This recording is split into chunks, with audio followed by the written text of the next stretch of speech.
Samantha Williams sits in stunned silence as security escorts her from first-class seat 2A. The white businessman who demanded her removal smirks triumphantly. What he doesn't know is that in 5 minutes, the pilot will announce their new destination, owner. The same woman he just humiliated now controls his fate completely. Before we dive into this incredible story of justice and transformation, let me know where you're watching from. Drop your location in the comments below, and don't forget to hit that like button and subscribe for more amazing stories of resilience and triumph. This tale will show you how one moment of discrimination led to the most satisfying reversal of fortune you've ever witnessed. Trust me, you won't want to miss what happens next. Samantha Williams never imagined her biggest business triumph would begin with such humiliation. At 42, she had built Meridian Industries from nothing into a Fortune 500 consulting powerhouse, but her journey started in the grittiest corners of Detroit's inner city. Growing up in a cramped apartment above a laundromat, Samantha watched her mother, Diana, work 3 jobs just to keep food on their table. Diana cleaned office buildings at night, stocked shelves at dawn, and served lunch at a diner during the day. Despite crushing exhaustion, she made one thing crystal clear to her daughter. "Education is your ticket out, baby girl," Diana would whisper during their nightly reading sessions. "Nobody can take your mind away from you." Those words became Samantha's anthem through years of academic excellence, despite attending underfunded schools. While classmates struggled with outdated textbooks, she devoured every book in the local library. Her guidance counselor, Mrs. Patterson, recognized something special and helped her navigate scholarship applications to prestigious universities. Harvard Business School became her proving ground, but not without battles. Professors questioned her preparation. Classmates assumed she was an affirmative action admission. Study groups formed without her. She responded by outworking everyone, often staying in the library until security locked the doors. "They expect you to fail," she told herself during lonely midnight study sessions. Prove them wrong. After graduation, Samantha joined a boutique consulting firm where she quickly discovered that her Harvard MBA couldn't shield her from corporate racism. Clients requested different representatives. Colleagues took credit for her ideas. Partners passed her over for promotions while promoting less qualified white men. The breaking point came during a merger presentation where the client's CEO told her to fetch coffee, assuming she was an assistant despite her leading the entire project. That night, Samantha made a life-changing decision. She would build her own empire. Meridian Industries started in her studio apartment with a borrowed laptop and fierce determination. She specialized in helping struggling companies restructure operations, drawing from her intimate understanding of overcoming impossible odds. Her first client was a failing family restaurant whose owner reminded her of her mother. Word spread about the brilliant consultant who could save any business.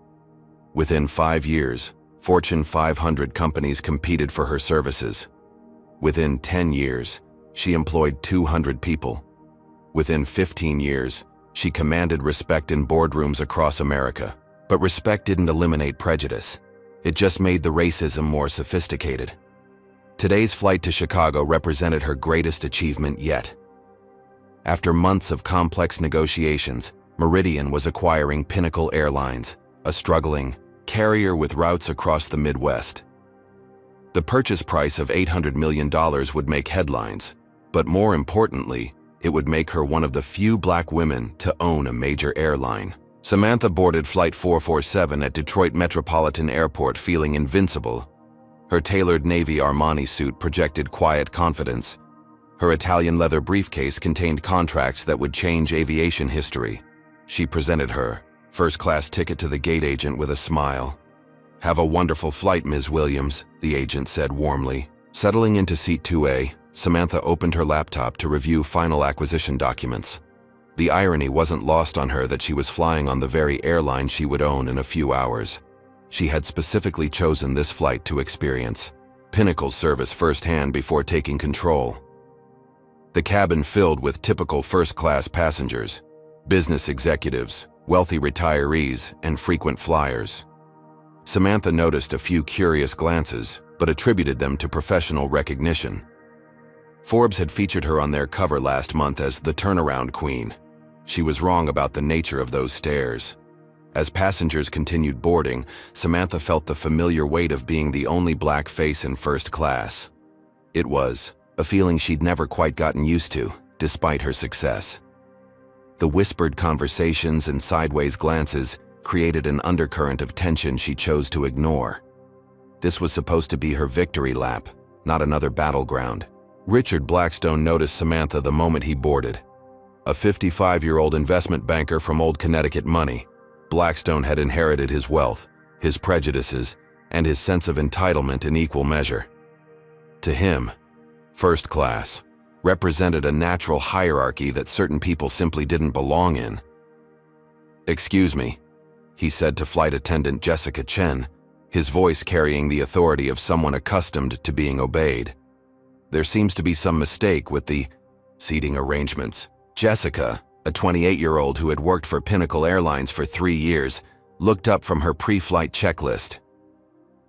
"What seems to be the problem, Mr. Blackstone?" "That woman in 2A, he said, nodding toward Samantha. "I don't think she belongs in first class. Are you sure her ticket wasn't upgraded by mistake?"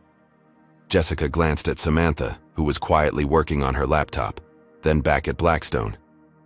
"Sir, I'd be happy to check, but all passengers have been properly screened at boarding." "I'm a Platinum Elite member," Blackstone continued, his voice rising slightly. "I've been flying with this airline for 12 years. I think I know who typically occupies these seats." The coded language wasn't lost on Jessica, but airline policy required her to verify complaints professionally. She approached Samantha with an apologetic smile. "Ma'am, I'm sorry to bother you, but could you please show me your boarding pass?" Samantha looked up from her laptop, immediately recognizing the familiar dance of discrimination. She had faced this routine dozens of times in restaurants, hotels, and exclusive venues. Her calm exterior masked the familiar sting of being singled out. "Of course," she said smoothly, producing her boarding pass and driver's license. "Is there a problem?" Jessica examined the documents carefully. The ticket was legitimate, paid for in full, with no upgrades or special considerations.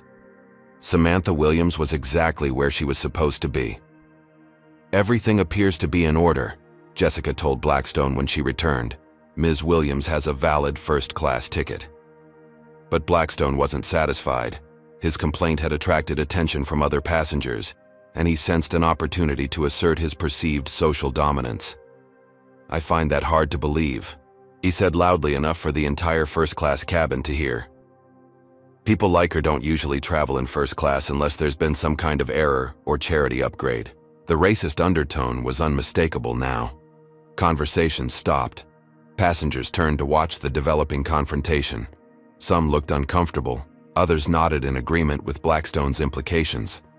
Samantha felt every eye in the cabin, focused on her. This was the moment she dreaded most about her success. Despite her achievements, her net worth, her influence, she was still reduced to the color of her skin in situations like this. "Sir, I need to ask you to return to your seat," Jessica said, her voice strained. "All passengers have valid tickets." "I want to speak to your supervisor," Blackstone demanded. "I'm not comfortable with this situation, and frankly, neither are other passengers." He gestured around the cabin and several white passengers nodded their support. Margaret Stevens, a retired school teacher from suburban Detroit, whispered, to her husband, "He does have a point. She doesn't look like she belongs here." The mob mentality was forming exactly as Samantha had witnessed throughout her career. Individual prejudice became collective discrimination when people felt empowered by numbers. "I understand your concern, Mr. Blackstone," Jessica said reluctantly. "Let me get my supervisor." Samantha watched this familiar theater unfold with a mixture of rage and resignation. She could fight back, cause a scene, demand justice. But experience had taught her that black women who fought too hard were labeled aggressive, angry, or difficult. The consequences could follow her for years. Instead, she maintained her dignity while documenting everything on her phone. Every face, every word, every discriminatory action would be remembered. She had learned long ago that patience and preparation were more powerful than immediate confrontation. What none of them knew was that their victim was about to become their boss. Supervisor Patricia Wells arrived with the confident stride of someone who had handled countless passenger complaints. At 48, Wells prided herself on maintaining order and keeping customers satisfied, especially high-value frequent flyers, like Blackstone. "What seems to be the issue here?" Wells asked, her tone suggesting she had already decided how this would end. "This passenger," Blackstone said, pointing at Samantha like she was an object rather than a person, "clearly doesn't belong in first class. I suspect there's been an error with her ticketing, and I think other passengers agree with me." Wells glanced at the nodding faces around the cabin, then at Samantha, who sat with quiet dignity despite the humiliating spectacle. The supervisor's decision calculus was simple: one questionable passenger versus multiple complaining customers. "Ma'am, I'm going to need to see your identification and boarding pass again," Wells said to Samantha. "I already showed them to your flight attendant," Samantha replied evenly. "Everything is in order." "I understand, but I need to verify personally." Samantha handed over her documents again, watching Wells examine them with exaggerated scrutiny. She knew what was coming next. The supervisor would find some technicality, some excuse to remove her and appease the complaining passengers. Security Officer Marcus Johnson appeared at Wells's beckoning. As a 35-year-old black man working for airport security, Marcus immediately understood the dynamics at play. He had seen this scenario too many times before. "Marcus, we have a seating dispute that needs resolution," Wells said. "This passenger may need to be relocated." Marcus looked at Samantha's documentation, his jaw tightening as he recognized the injustice unfolding. Her ticket was perfect. Her identification matched. She had every right to that seat. "Ma'am, these documents look valid to me," Marcus said quietly to Wells. "I understand your assessment, but we have multiple passenger complaints about comfort and appropriate seating arrangements," Wells replied, using corporate speak to mask discrimination. The coded language was clear to everyone involved. This wasn't about tickets or policies. This was about race, class, and the assumption that successful black women didn't belong in spaces of privilege. Samantha felt the familiar weight of representing her entire race in this moment. Every eye was watching to see how the angry black woman would respond. Would she cause a scene? Would she prove their stereotypes right? Instead, she made a calculated decision. "I'll move," she said quietly, gathering her belongings. The cabin erupted in a mixture of satisfied murmurs and uncomfortable silence. Blackstone smiled triumphantly as he claimed her seat, spreading his belongings across the extra space like a conquering general. Marcus escorted Samantha to economy seat 23F, his apologetic expression conveying what he couldn't say aloud. "I'm sorry," he whispered as she settled into the cramped middle seat between a crying infant and an overweight businessman. The walk of shame felt endless.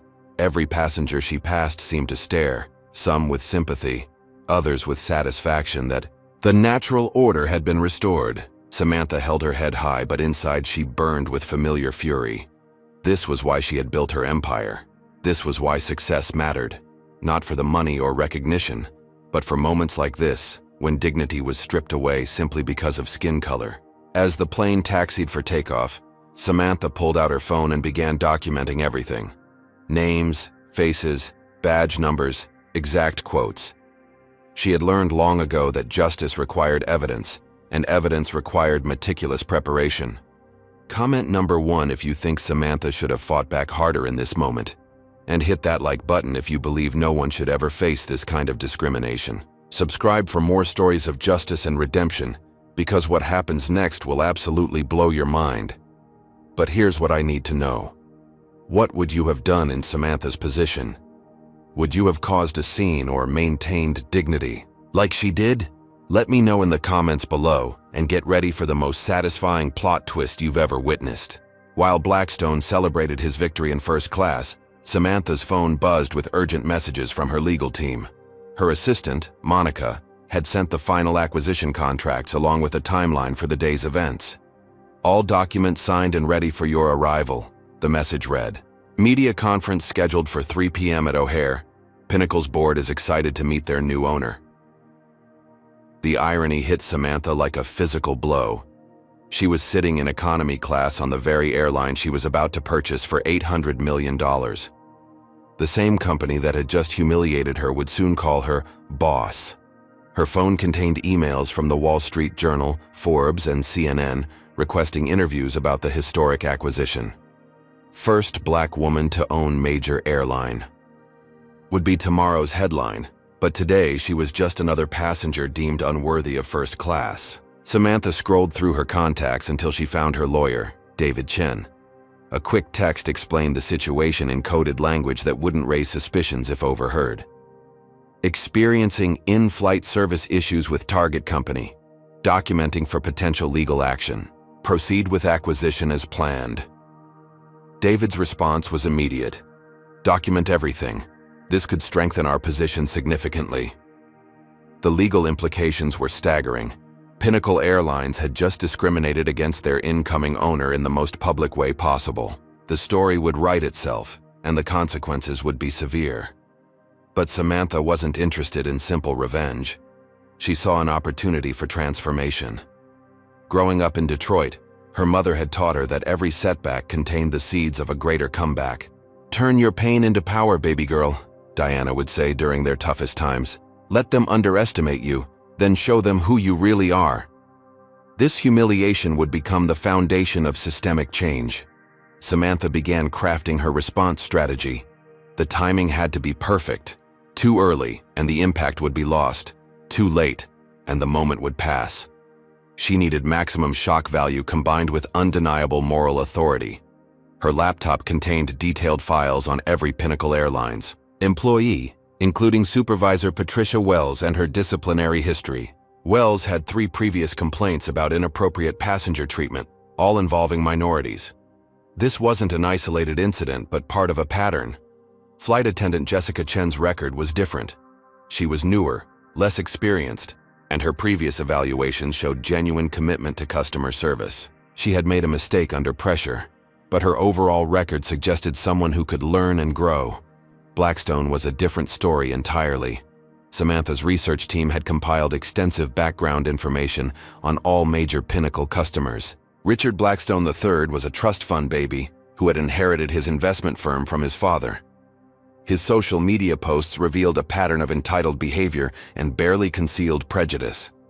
His company, Blackstone and Associates, managed portfolios. For several clients who valued diversity and inclusion, they would be very interested to learn about their representative's public discrimination against a prominent black CEO.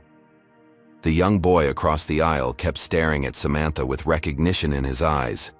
Finally, he whispered to his mother, "That's the lady from the magazine, the one who helps businesses." His mother, a tired-looking black woman named Angela, glanced over and gasped. She had read about Samantha in Essence magazine just last month. The article highlighted successful black women in corporate America. "Are you?" Angela began hesitantly, then stopped herself. She had witnessed the humiliation in first class and couldn't believe someone would treat such an accomplished woman so poorly. Samantha smiled warmly at the family. "I'm Samantha Williams." "What's your name, young man?" "Marcus," the boy said proudly. "I want to own a business like you someday." "Then you will," Samantha assured him. "Never let anyone tell you that you don't belong somewhere. Promise me that." The boy nodded solemnly, and his mother wiped away tears. This was why Samantha's success mattered beyond personal achievement. She represented possibility for an entire generation of children who needed to see themselves reflected in positions of power. As the plane reached cruising altitude, word began spreading through economy class about the prominent CEO who had been removed from first class. Passengers whispered in amazement and growing anger about the injustice they had witnessed. Margaret Stevens, the retired teacher who had supported Blackstone's complaint, overheard the conversations and began researching Samantha on her phone. Her face grew pale as she discovered exactly who they had humiliated. The mood in economy grew increasingly supportive of Samantha, while first class remained blissfully unaware of the brewing storm. Blackstone continued regaling nearby passengers with stories of his business acumen, completely oblivious to the identity of the woman he had displaced. Samantha used the flight time to finalize her response strategy. This wouldn't just be about personal vindication. She would use this moment to implement sweeping changes in airline industry practices, creating policies that would protect future passengers from similar discrimination. The acquisition would proceed as planned, but the announcement would carry additional weight. Pinnacle Airlines wouldn't just have a new owner. They would have a new mission. Justice was coming, and it would arrive right on schedule. Margaret Stevens couldn't stop staring at her phone screen. The Wikipedia page for Samantha Williams read like a corporate fairy tale. Harvard MBA, Fortune 500 CEO, net worth exceeding $500 million. The same woman she had dismissed as unworthy of first class was featured on the covers of Businessweek, Forbes, and Harvard Business Review. "Henry," she whispered urgently to her husband, showing him her phone. "Do you know who that woman is? The one they moved to economy?" Henry Stevens adjusted his reading glasses and studied the screen. His face went ashen as he recognized the implications. They had just witnessed the public humiliation of one of America's most successful businesswomen. "Good Lord," he muttered. "This is going to be a disaster for the airline." Word spread through economy class like wildfire. Passengers discreetly searched for information about their fellow traveler, each discovery adding to the growing sense of outrage. The woman cramped into seat 23F wasn't just any passenger. She was a corporate titan who had overcome impossible odds to reach the pinnacle of American business. Angela, the young mother sitting with her son Marcus, felt a mixture of pride and fury. Here was the kind of successful black woman she wanted her son to emulate. Yet she had been reduced to racial stereotypes by ignorant passengers and incompetent airline staff. "Mama, why did they move the nice lady?" Marcus asked innocently. Angela struggled to explain institutional racism to her 8-year-old son. "Sometimes people make mistakes based on how others look instead of who they really are," she said carefully. "That's not fair," Marcus replied with the moral clarity of childhood. "No, baby, it's not fair at all." 3 rows ahead, businessman Tom Rodriguez pulled out his phone to text his wife. He had recognized Samantha from a consulting project his company had considered hiring Meridian Industries to handle. The proposal had been impressive, and now he was witnessing the CEO being treated like a second-class citizen. Flight attendant Jessica Chen began overhearing fragments of passenger conversations during her drink service. References to Fortune 500, CEO, and Harvard created a growing pit in her stomach. She discreetly searched for Samantha Williams on her phone during a break in service. The search results hit her like a physical blow. Samantha Williams, founder and CEO of Meridian Industries, featured speaker at the World Economic Forum, author of the best-selling business book, Breaking Barriers, listed among Fortune's most powerful women in business. Jessica's hands trembled as she read article after article about the woman she had helped humiliate. This wasn't just a customer service failure, it was a career-ending catastrophe. She had participated in the discrimination of one of the most prominent businesswomen in America. She immediately tried to find Supervisor Patricia Wells, but Wells was in the galley reviewing passenger manifests, still oblivious to the developing crisis.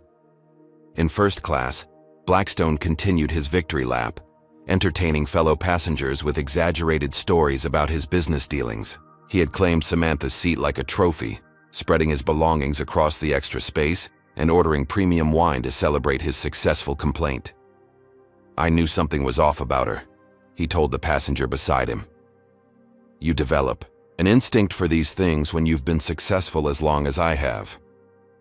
What he didn't notice was the changing atmosphere in economy class. Passengers who had witnessed his discriminatory behavior were now learning exactly who his victim was. Their discomfort was turning to active disgust. Dr. Patricia Williams, a physician traveling to a medical conference, recognized Samantha from a healthcare symposium where she had spoken about improving hospital operations. She remembered being impressed by Samantha's insights and wondering how someone so young had achieved such expertise. Now she understood. Samantha had built her consulting empire by understanding organizations from the ground up, including their failures and prejudices. Today's experience would give her intimate knowledge of Pinnacle Airlines' shortcomings. The irony was perfect and devastating. Young Marcus continued stealing glances at Samantha throughout the flight. She had become his hero the moment she spoke to him with such kindness and respect. When he grew up, he wanted to be just like her, successful, dignified, and unafraid.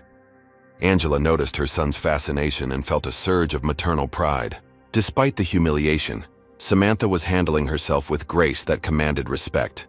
She was teaching Marcus by example that true strength came from maintaining dignity in the face of injustice. Word about Samantha's identity eventually reached the economy flight attendants, who began sharing the information in hushed, horrified tones. They all knew that customer complaints about discrimination were taken seriously by corporate headquarters, especially when they involved prominent, public figures. But none of them knew the ultimate truth, that Samantha would soon own the entire airline. As the plane flew over Indiana farmland, the cabin had divided into two distinct camps. Economy class buzzed with indignation and support for Samantha. First class remained blissfully unaware that they had just created the biggest public relations nightmare in Pinnacle Airlines history. The revelation was coming, and it would change everything. Captain Robert Thompson's voice crackled over the intercom as Flight 447 began its descent into Chicago. At 58, Thompson had flown for Pinnacle Airlines for 23 years and prided himself on treating all passengers with respect. He had no idea about the drama unfolding in his cabin. Ladies and gentlemen, we're beginning our final approach into O'Hare International Airport. Weather is clear with a temperature of 72 degrees. Before we land, I have a special announcement to make. The cabin fell silent. Passengers looked up from their phones and magazines, curious about the unusual mid-flight announcement.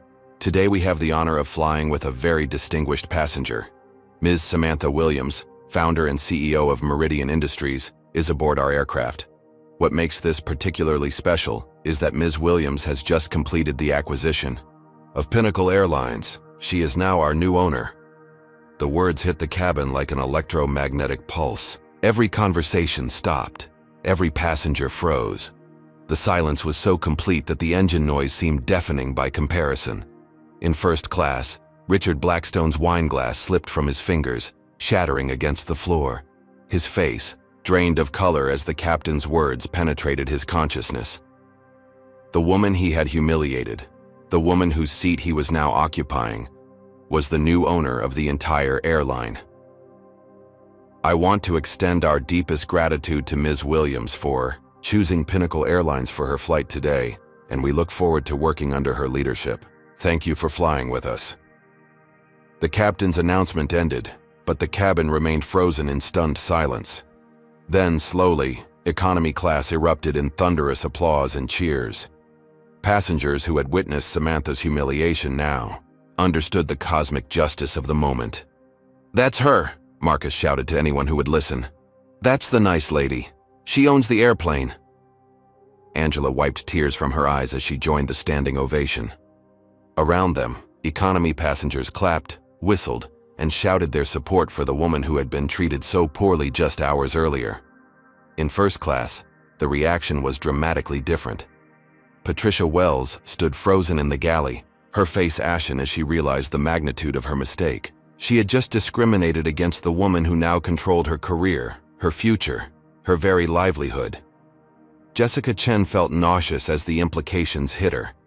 She had participated in the humiliation of her new boss, the person who would determine whether she kept her job or faced termination and industry blacklisting. But nowhere was the shock more profound than in seat 2A, where Blackstone sat amid the wreckage of his shattered wine glass. His hands trembled as he tried to process what had just happened. The uppity woman he had displaced was now the most powerful person on the aircraft. Margaret Stevens turned to her husband with horror in her eyes. "We supported him," she whispered. "We agreed with his complaint. Oh God, what have we done?" The visual contrast was striking and symbolic. Economy class celebrated with joy and vindication, while first class sat in mortified silence, contemplating the consequences of their prejudice and complicity.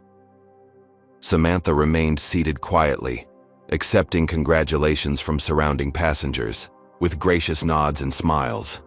She felt no satisfaction in their panic, only determination to use this moment constructively. Young Marcus broke free from his mother's restraint and approached Samantha's seat. "Are you really the boss of the airplane now?" he asked with wide-eyed wonder. "I am," Samantha confirmed, kneeling to his eye level. "And you know what that means?" "What?" "It means that everyone on this airplane, no matter what they look like or where they come from, will be treated with respect and dignity. That's my promise to you." The boy beamed with pride, and his declaration carried throughout the cabin. "She's going to make sure everyone is treated nice." Comment number 1 if you think Blackstone got exactly what he deserved. Smash that like button if you believe in karma and justice. And don't forget to subscribe because this story is about to reach its most satisfying conclusion. What do you think Samantha should do with her newfound power? Should she fire everyone involved, or show mercy and focus on systemic change? Let me know in the comments and prepare yourself for the most powerful transformation you've ever witnessed. The cabin transformation was immediate and complete. Samantha rose from her cramped economy seat with the quiet dignity of someone who had never doubted this moment would come. Every eye in the aircraft followed her movement as she walked toward first class, no longer as a humiliated passenger, but as the owner of the entire airline. Richard Blackstone scrambled to gather his belongings from seat 2A, his expensive suit wrinkled with nervous sweat. His hands shook as he tried to pack his briefcase, dropping papers that scattered across the floor. The same seat he had claimed with such arrogance now felt like enemy territory. "Please, keep the seat," Samantha said calmly as she approached. "I think we're both exactly where we belong now." Her words carried no malice, but their impact was devastating. Blackstone understood that his comfortable world of privilege and assumptions had just collapsed around him. The woman he had dismissed as unworthy now held his professional future in her hands. Patricia Wells appeared from the galley, her supervisor's uniform wrinkled and her face pale with panic. She approached Samantha with the desperate energy of someone trying to prevent a career catastrophe. "Ms. Williams, I want to sincerely apologize for the misunderstanding earlier," Wells began, her voice cracking with stress.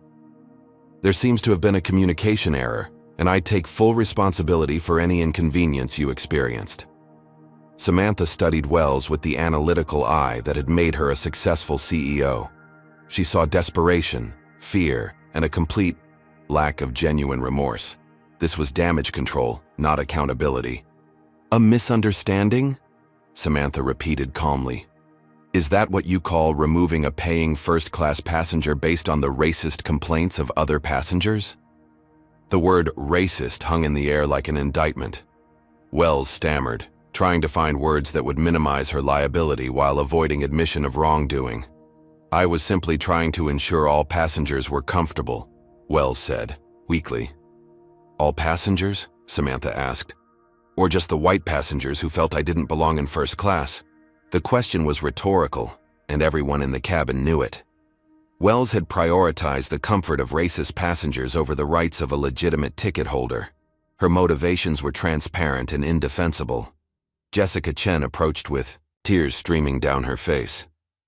Unlike her supervisor, Jessica understood the moral weight of what had happened. She had been complicit in discrimination, and no amount of corporate training could excuse her actions. "Ms. Williams, I am deeply sorry," Jessica said, her voice breaking. "I know my apology can't undo what happened, but I want you to know that I recognize how wrong this was. I failed in my duty to treat all passengers equally, and I take full responsibility for my part in your mistreatment." Samantha studied the young flight attendant's face, seeing genuine remorse rather than calculated damage control. This was someone who had made a terrible mistake under pressure, but possessed the moral courage to acknowledge it fully. "Thank you for your honesty, Jessica," Samantha replied. "Accountability is the first step toward change." The contrast between the two employees was stark. Wells focused on self-preservation, while Jessica focused on moral responsibility. Samantha made mental notes about who could be salvaged and who needed to be removed. As news of the revelation spread through social media, passengers began recording videos of the aftermath. Phones captured Blackstone's humiliation, Wells's desperate apologies, and Samantha's gracious responses. The story was going viral in real time. Tom Rodriguez, the businessman who had recognized Samantha earlier, stood and began applauding. His action triggered a wave of support throughout the cabin as passengers realized they were witnessing corporate history. "This is exactly the kind of leadership American business needs," Rodriguez announced loudly. "Someone who understands dignity and justice from personal experience." The applause grew stronger, fed by a mixture of admiration for Samantha and shame about their earlier silence during her humiliation. Passengers who had said nothing when she was being discriminated against now competed to show their support. But Samantha wasn't interested in their belated approval. She was focused on the systemic changes needed to prevent future discrimination. This incident would become a case study in corporate transformation, but only if she handled it correctly. "Ladies and gentlemen," Samantha said, her voice carrying the authority of ownership. "What happened today was unacceptable, but it wasn't unique. Discrimination occurs on airlines every day, affecting passengers who don't have the platform I've been blessed with. That changes now." She pulled out her phone and speed-dialed her assistant. "Monica, initiate the comprehensive review of all Pinnacle Airlines policies regarding passenger treatment. I want a full audit of discrimination complaints over the past 5 years, and I want recommendations for systemic changes on my desk by tomorrow morning." The cabin listened in amazement as their new owner transformed a moment of personal humiliation into a catalyst for industry-wide reform. This wasn't about revenge. It was about justice. Margaret Stevens approached hesitantly, her earlier confidence replaced by shame. "Ms. Williams, my husband and I owe you an apology. We were wrong to support Mr. Blackstone's complaint, and we're ashamed of our behavior." Samantha nodded acknowledgement, but didn't offer immediate forgiveness. Accountability required more than words. It required changed behavior over time. As the plane touched down at O'Hare, the power dynamics had completely reversed. The woman who had been forced into economy class now controlled the fate of everyone who had participated in her humiliation. Justice had arrived exactly on schedule. The media circus waiting at O'Hare International Airport exceeded all expectations.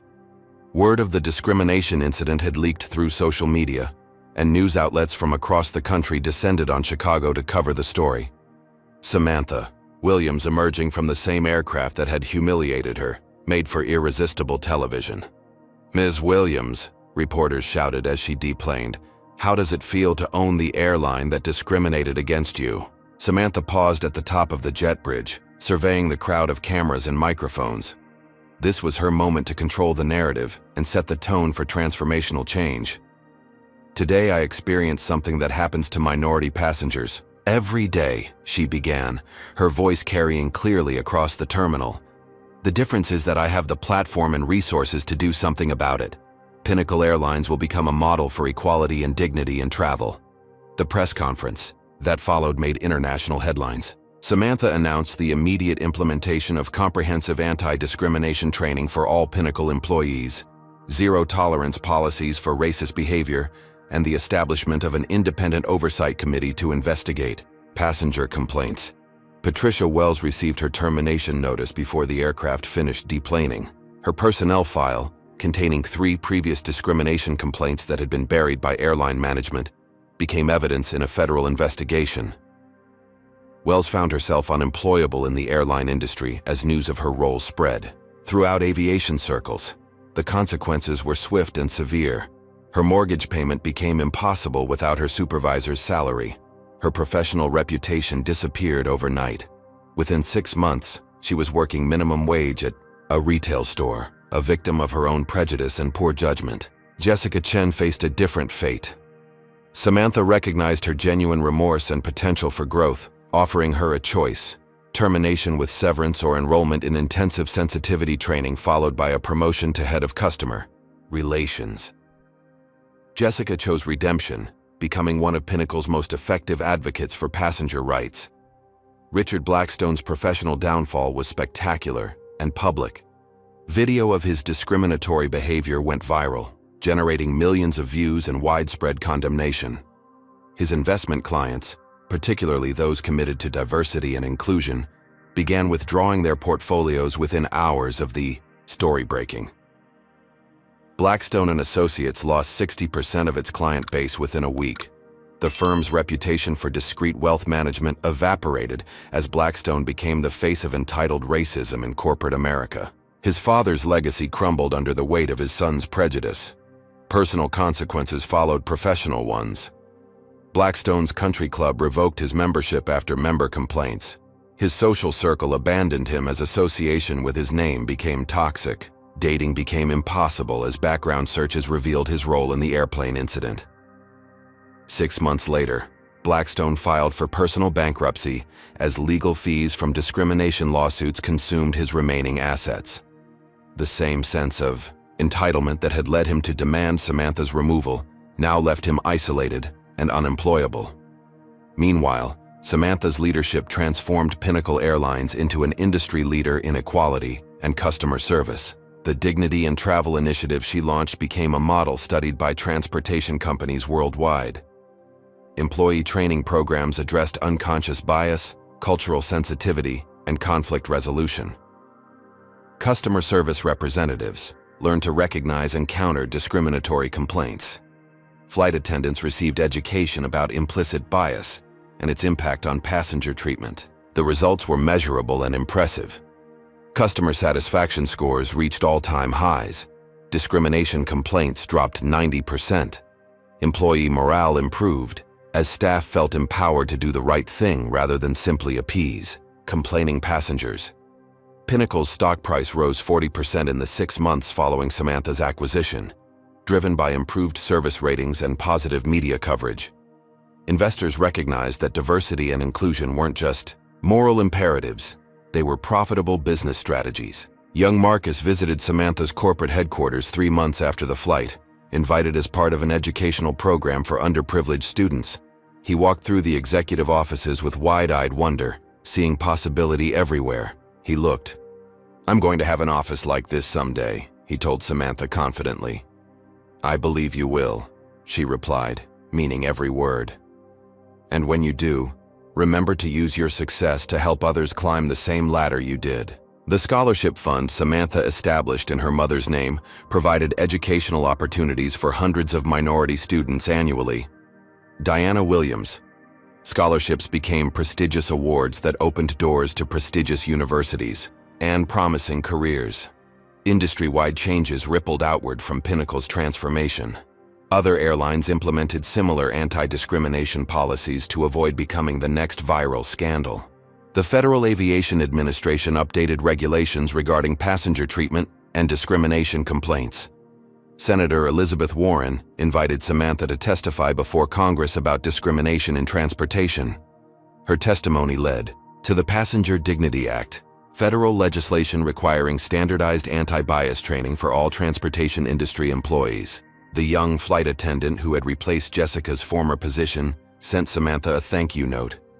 "Because of the changes you implemented, I've never had to choose between appeasing racist passengers and doing what's right. Thank you for making my job easier and more meaningful." 6 months after the incident, Samantha reflected on how a moment of humiliation had become the catalyst for her greatest impact.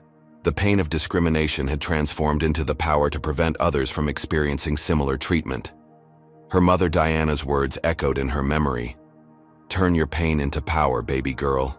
She had done exactly that, creating systemic change that would outlast her own career and protect countless future passengers from discrimination. 1 year after the infamous Flight 447, Samantha Williams stood before the International Air Transport Association, receiving the Humanitarian Leadership Award for her transformation of airline industry practices. The same organization that had once ignored discrimination complaints now celebrated her for making equality a business priority. Pinnacle Airlines had achieved something unprecedented, becoming the most inclusive major airline in America, while also posting record profits. The correlation wasn't coincidental. Companies that treated all customers with dignity and respect earned loyalty that translated directly to revenue. The Dignity and Travel certification program Samantha developed was now implemented by 47 airlines across 6 continents. Flight attendants worldwide learned to recognize and counter discriminatory passenger behavior. Supervisors received training on making decisions based on policy rather than prejudice. Customer service metrics told the story of transformation. Passenger satisfaction scores reached 94%, the highest in Pinnacle's history. Repeat bookings increased 28% as travelers sought airlines that guaranteed respectful treatment regardless of race, religion, or economic status. Employee satisfaction soared as staff felt empowered to uphold company values rather than simply appeasing loud complainers. Flight attendants reported feeling proud of their work environment and supported by management when making difficult decisions. Richard Blackstone's fate served as a cautionary tale throughout corporate America. His complete professional and social downfall demonstrated the real consequences of entitled racism in an interconnected world.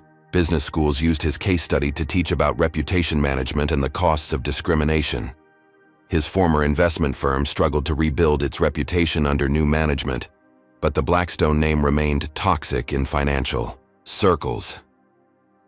The family's century-long legacy in wealth management had been destroyed by one man's prejudice and entitlement. Patricia Wells never recovered from her termination and industry blacklisting. Her career in aviation ended permanently, and she struggled to find employment in any customer service role. Her story became required reading in airline management training programs as an example of how individual bias could destroy professional prospects. Jessica Chen, by contrast, thrived under Samantha's mentorship. Her promotion to head of customer relations led to additional responsibilities and recognition throughout the industry. She spoke at conferences about redemption, accountability, and the importance of learning from mistakes. Ms. Williams could have ended my career, Jessica often told audiences. Instead, she gave me the opportunity to become better. That's the difference between punishment and transformation. Young Marcus, now 9 years old, remained in regular contact with Samantha through the mentorship program she established.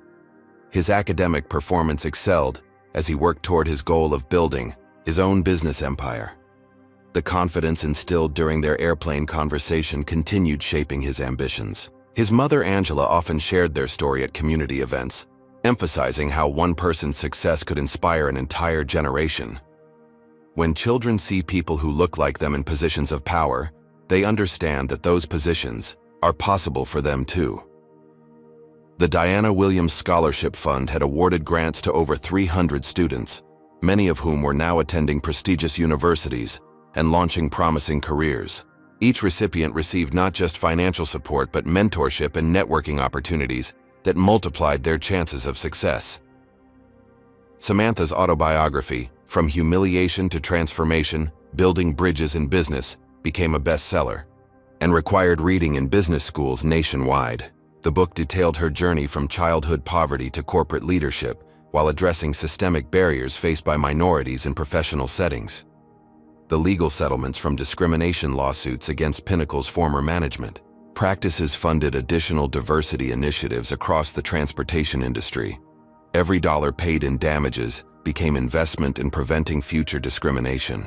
Congressional testimony led to the Passenger Dignity Act becoming federal law, requiring anti-bias training for all transportation workers and establishing federal oversight of discrimination complaints.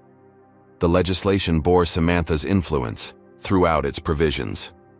International recognition followed domestic success. The United Nations invited Samantha to lead a global initiative addressing discrimination in transportation and hospitality industries. Her model spread to countries struggling with their own bias and prejudice challenges. But perhaps the most meaningful recognition came from an unexpected source. Marcus Johnson, the security officer who had reluctantly escorted her from first class, requested a meeting to deliver a personal apology. "I've thought about that day every single day since it happened," he told her. "I knew it was wrong, but I didn't have the courage to stand up. Watching what you've accomplished has inspired me to be better." Marcus had enrolled in business school, using tuition assistance from Pinnacle's employee education program. He planned to pursue a career in human resources, specializing in workplace equality and justice. Samantha's response embodied the grace that had defined her throughout the ordeal. "We all face moments when we must choose between what's easy and what's right. The important thing is learning from those moments and growing stronger." As she concluded her acceptance speech at the Humanitarian Award ceremony, Samantha reflected on the journey from economy seat 23F to international recognition. The humiliation that could have broken her spirit had instead become the foundation for transformational change. Discrimination thrives in silence and isolation, she told the audience. But when we turn our personal pain into purposeful action, we create change that extends far beyond our individual experiences. Every person who travels with dignity because of policy changes we implemented represents a victory over prejudice. The standing ovation that followed wasn't just recognition of her achievements, but acknowledgement of the ongoing work required to create truly equal societies. Samantha understood that lasting change required sustained effort, not just individual success stories. 6 months later, she boarded another Pinnacle Airlines flight, this time greeted by name by flight attendants who understood their responsibility to treat every passenger with respect. The airplane that had once been a site of humiliation had become a symbol of transformation. Young Marcus sent her a drawing he had made, a picture of himself in a business suit standing next to an airplane with Marcus's airline written on the side. Below the picture, he had written, "Thank you for showing me that dreams can come true even when people try to stop them." Samantha framed the drawing and hung it in her office as a daily reminder that individual success meant nothing without the responsibility to lift others. The little boy who had witnessed her humiliation now saw himself as capable of achieving similar heights. The pain of discrimination had indeed become the power of transformation, exactly as her mother had promised decades earlier in their Detroit apartment. But more importantly, that transformation had created opportunities for countless others to rise above their own challenges and barriers. What started as one woman's fight for dignity on an airplane had become a movement for equality throughout an entire industry. And that movement continued growing. One policy change, one trained employee, one inspired child at a time. Samantha Williams's extraordinary journey teaches us that adversity can become our greatest catalyst for positive change. Her experience demonstrates that maintaining dignity under pressure creates more powerful outcomes than reacting with anger or defeat. The story reveals how individual success carries the responsibility to uplift others and create systemic transformation. Most importantly, we learn that discrimination reveals more about the perpetrator than the victim. Blackstone's prejudice destroyed his own legacy, while Samantha's grace elevated her platform for meaningful change. True power lies not in avoiding challenges, but in transforming them into opportunities for justice. The airline industry's transformation proves that inclusive policies benefit everyone. When companies prioritize dignity and respect, they create environments where excellence thrives. Samantha's mother's wisdom rings eternal. Turn your pain into power. This story shows us that our response to injustice defines our character and determines our impact. Every setback contains seeds of a greater comeback when we refuse to let others define our worth or limit our potential. What moment in your life could you transform from pain into power like Samantha did? Have you ever witnessed discrimination and wished you had spoken up? Share your thoughts in the comments below about how we can create more inclusive spaces in our daily lives. If this story moved you to believe that justice always finds a way, smash that like button to spread this message of hope and transformation. Subscribe for more inspiring stories that prove dignity and perseverance can overcome any obstacle. And don't forget to share this powerful tale with someone who needs to remember their own strength and worth. Thank you for joining me on this incredible journey from humiliation to triumph. Your support helps these important stories reach people who need to hear them most. May you always remember that your worth cannot be diminished by others' prejudice, and may you find the courage to turn every challenge into an opportunity for positive change. Keep believing in the power of justice, dignity, and the unbreakable human spirit.